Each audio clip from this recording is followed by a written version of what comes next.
જેટલા હોય એ બધાની ચૂંદડીઓ મારી માથે પડે અને બધાની ચૂંદડી હળગાવું અને મારો બાપ ચૂંદડી ઓઢાળે જો એની ચૂંદડી થારું નહીં તો હું હિંગળા જ ન કહેવા બાપ તેથી તારી તેથી તારી હાલે હાલી નીકળી ભાઈ અને 18 વર્ષની હિંગળા થાય બાપ દેખાને ખબર પડે ભાઈ અને બધું જે સ્થાનની માલપા જઈ અને હિંગળાજની માથે ચૂંદડી ઓઢાડે જગતની ચૂંદડી બાળે પણ મારા બાપલ દેખાની ચૂંદડી થારે ભાઈ અને તેથી હિંગળાજ એમ કહેવાય કે બાપલ દેખા હારે હાલી નીકળે અને તેથી એમ કહેવાય કે બહુચરાજીની માલપા સાહેબ ગુજરાતની ધરતીમાં આવે અને ગુજરાતની ધરતીમાં આવીને બાપલ બેઠાની સાહેબ બુટ બલાડ ને બહુચરા ત્રણ દીકરીઓનો જન્મ થાય છે હિંગળાજની 3 દીકરીઓ સાહેબ બુટ બલાડ અને બહુચર આ 3 દીકરીઓ સાહેબ હજી પણ આવી દેવીઓ જગતમાં કોઈને જોવા મળે નહીં તેના કળમાં મેલડી બેઠી હોય જેના કળમાં એમ કહેવાય કે હિંગળાજ બેઠી હોય જેના કળમાં ચામુંડ બેઠી હોય સાહેબ આ તો જે ઘરેથી રજા લઈને આવ્યો હોય ને એના ખોલીએ આવે ભાઈ જે ઘરેથી દોઢ લઈને આવ્યો હોય જેથી લટે એમ કહેવાય કે માં રમતી હોય ને ભાઈ ન્યા માં આવે એ તો જેને એમ કહેવાય કે મનાર માયના હોય એ પાણી વગરની માતા હોય કે કોઈ આકલો ન કરે પણ જેનો વડવો અસલ પાણી વાળી માં બેહાડીને ગયો હોય ને એની માં આકલા કરે ઉસીથી લાયા હોય ને કોકના વાડેથી ઉસીથી લાયા હોય ને એ માતાયું આ એક જ જોવા છે ભાઈ એ જેના કળમાં મેલડી બેઠી હોય હિંગળાજ બેઠી હોય જેના કળમાં એમ કહેવાય વાણવટી બેઠી હોય અહીંથી એક ટકોરો કરીએ અને હવની માતાયું હારે લાયા હોય તો એક એક હાકલો ન કરે તો તમને તમારી માની આન છે ભલા મારા નવરંગા હારે લઈને આવ્યા હોય એની માં હાકલો કરે કાકી કોકના વાળાની ઉસીથી લાયા હોય ને એ માં કોઈ હાકલો કરે નહીં જેની માને કોક જોડીયો ચલમમાં ફૂટી ગયો હોય એની માં કોઈ હાકલો કરે નહીં જેની માતાને કોક વાદીડો પંડીએ બાંધીને વિયો ગયો હોય ને ભાઈ એની માં કોઈ હાકલો કરે નહીં પણ જેનો વડવો દેવીઓને બેહાડીને ગયો હોય ધર્મના મનાણ માંડ્યા હોય ને ભાઈ એની માં હાકલા કરે બાકી રાખી માતા એવું કોઈ દી આવે નહીં મારો બાપ માં કોથી આવે છે ઘણા મળે છે એવા આજ આ જગતમાં હજી પણ આ જગતમાં મળે છે એ માયુને બીજું કઈ જરૂર ન પડે જગદંબાને કઈ જરૂર ન પડે ભાઈ આજ પણ હજી આનંદ પરના પાદરમાં હજી ઇતિહાસ ઉભો છે ભાઈ 6 મહિનાના છોકરાની ક્યાં વાત કરો 6 મહિનાના છોકરાને ગાડે બેહાડીને આવે અને અનંતપરના પાદરમાંથી નીકળે અને અનંતપરના પાદરમાં એમ કહેવાય કે ગાડાની એમ કહેવાય કે ધરો ભાંગે અને ધરો જેથી ભાંગે ને તેથી એમ કહેવાય કે ગાય રોતી હતી અને 6 મહિનાના છોકરાને ખોળામાં નાખીને તેથી રોતી હતી તેથી 4-5 જણા સાંભળી ગયા અને 4-5 જણા સંસારની અંદર જેની કીધું કે બેન ક્યાંની છો કે ફલાણા ગામની છો અને માતાએ દર્શન કરવા જાવું છે અને તેથી કીધું તું તને ખબર છે આ કયું ગામ છે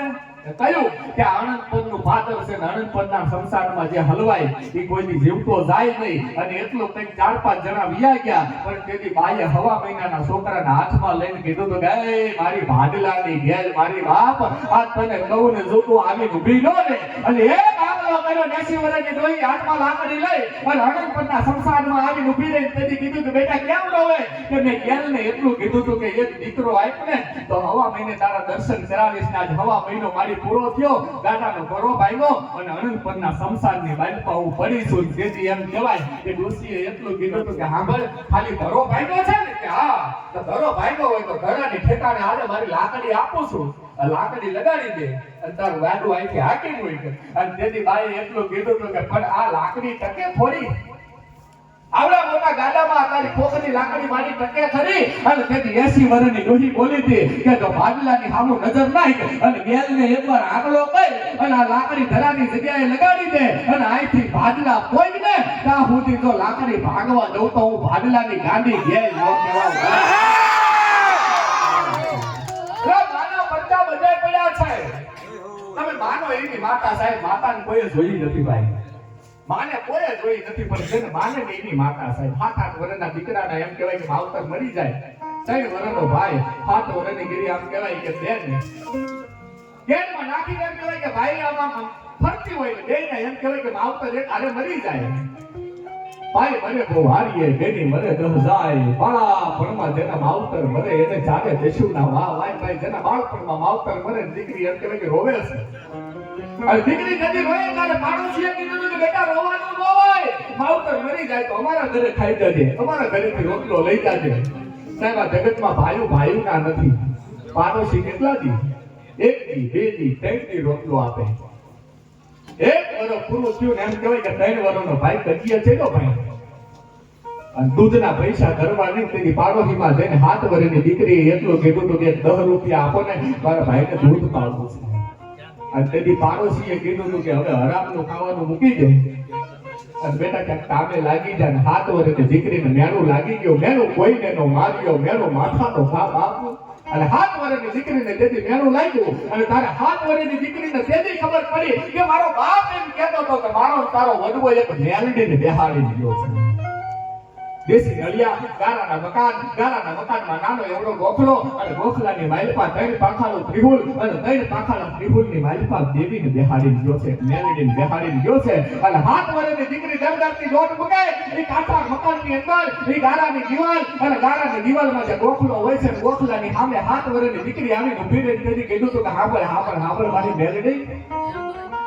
નથી ખબર ને મેલડીને વાળી નથી, મને કઈ વાતની ખબર નથી, પણ મારો બાપ મને એમ કહેતો કે મારો વડવો એક એમ કહેવાય કે દેવી બેહાડી ગયો છે, એક મેલડી બેહાડી ગયો છે. તો સાંભળી લે મેલડી, તને કહું કે જેના ઘરમાં મેલડી બેઠી હોય ને આવું દખ હોય. એય માં કે જેના ઘરમાં મેલડી બેઠી હોય, જેના મેલડી જેવો ધણી જેના ઘરમાં બેઠો હોય એને આવું દખ હોય ખરું. અને સાહેબ તાતા ગોખલામાંથી અવાજ આવ્યો ને એટલું કીધું તું કે સાંભળ બાપ, પોતાના બાપની દેવી મેલડી બોલું તેની દીકરી બોલી કે તું મેલડી નો હોય.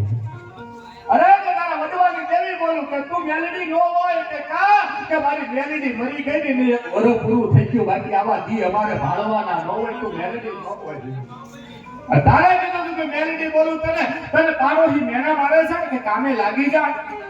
તો બેટા હવે કામે લાગી જવાય. જેના ઘરે મેલડી જેવો ધરી બેઠો હોય ને ચિંતા કરવાની ન હોય તેથી કીધું તું કે કામે તો લાગુ,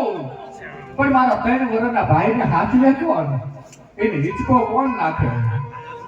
અને તેથી એમ કહેવાય કે ગોખલામાંથી અવાજ આવ્યો તો બેટા કામે વહી જા, પેલો હિચકો તું નાખજે, પછી તારા ભાઈને મૂકીને લઈ જાજે ક્યાં ત્યાં આવજો. અને ત્યારે 7 વર્ષની દીકરીએ મેલડીને જવાબ આપીને કીધું કે મારી હું હિચકો નાખું પછી બંધ ન થઈ જાય, હું હિચકો નાખીને લઈ જાઉં પછી હિચકો બંધ ન થઈ જાય.